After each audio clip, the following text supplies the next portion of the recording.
Revolution starts in the micropolitical, in our concrete daily practices and relationships. How can you abolish class society if you reproduce its practices and the way that you treat others? This might be an unusual launch pad for a video, but that quote comes from a meme that I found on social media.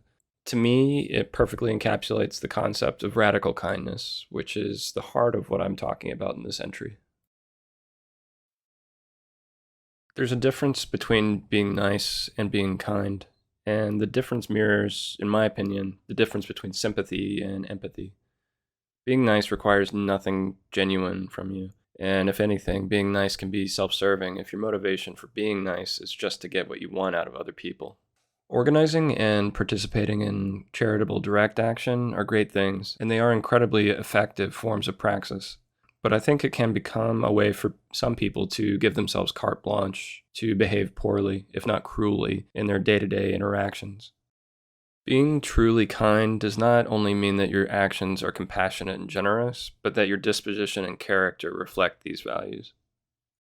Being nice is simply being polite and agreeable, and while there's nothing wrong with being polite and agreeable, there's no substance to those qualities if it isn't reinforced by actions. And being nice can at times conflict with being kind.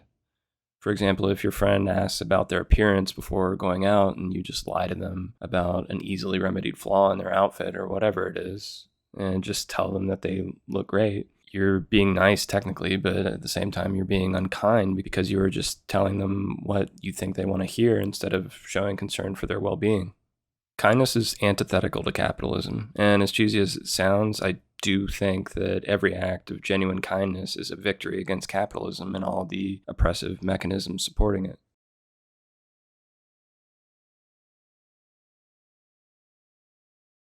Unity of ends and means was one of the pillars of anarchist thought in the 19th and 20th centuries that I think has been unfortunately forgotten by many modern anarchists. I also believe that everyone left of social liberals would benefit from it as a guiding principle. Unity of ends and means is the idea that the methods used and actions taken in pursuit of the destruction of the capitalist system and class society will define the ends arrived at. To quote anarchist revolutionary Errico Malatesta, "It is not enough to desire something.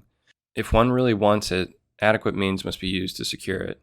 And these means are not arbitrary, but instead cannot but be conditioned by the ends we aspire to and by the circumstances in which the struggle takes place. For if we ignore the choice of means, we would achieve other ends, possibly diametrically opposed to those that we aspire to, and this would be the obvious and inevitable consequence of our choice of means. Whoever sets out on the high road and takes a wrong turn does not go where he intends to go, but where the road leads him."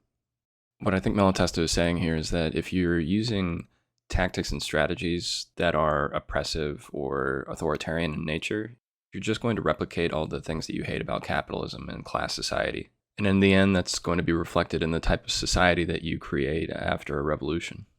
Clearly, we're not in the middle of a revolution, so what's the point of me talking about this? And how does unity of ends and means relate to radical kindness?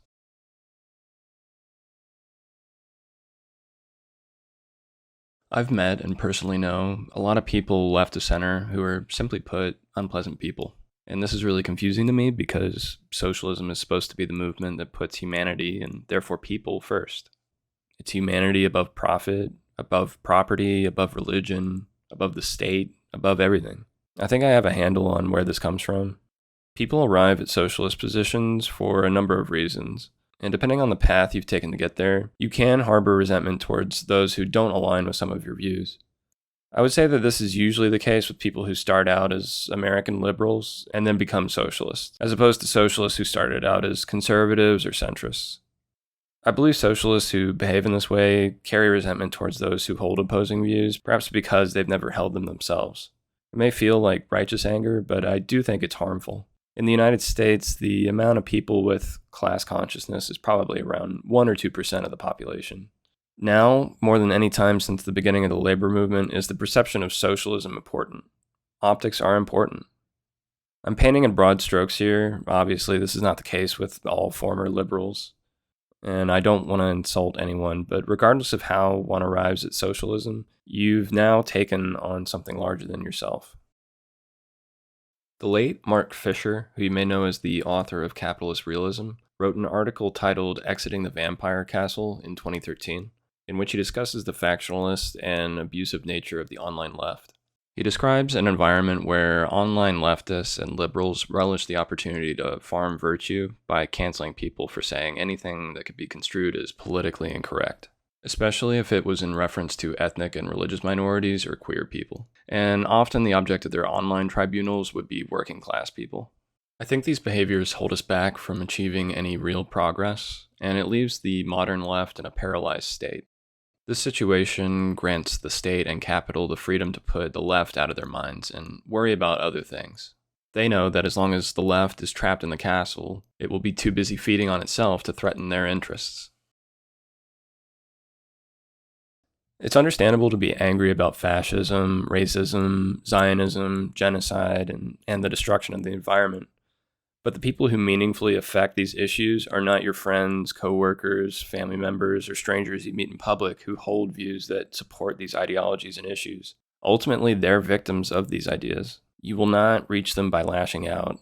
If anything, you will entrench them. The reality is that we need these people to change their minds. We're not going to defeat capitalism and class society with a single-digit figure. I don't mean to put down highly visible forms of kindness, such as volunteering at a soup kitchen or something like that, but it's not really the focus of what I wanted to talk about in this entry. If in the morning you're organizing a free breakfast for school children, but later in the day you're leaving a bunch of dishes for your roommate to clean, or you're not remembering to call your mom on Mother's Day, little stuff like that I really think has more of an impact than people think.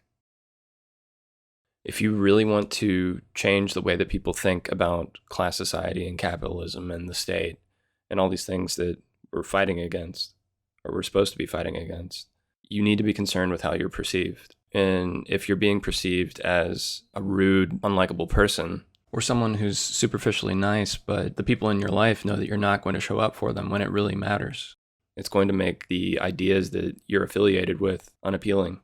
And I think it goes beyond behavior that can be traced back to you or the ideals that you hold.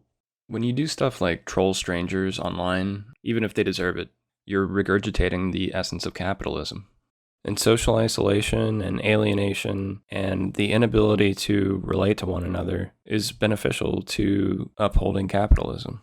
And so if you're engaging in activity that promotes social isolation, you're doing capital's work for it.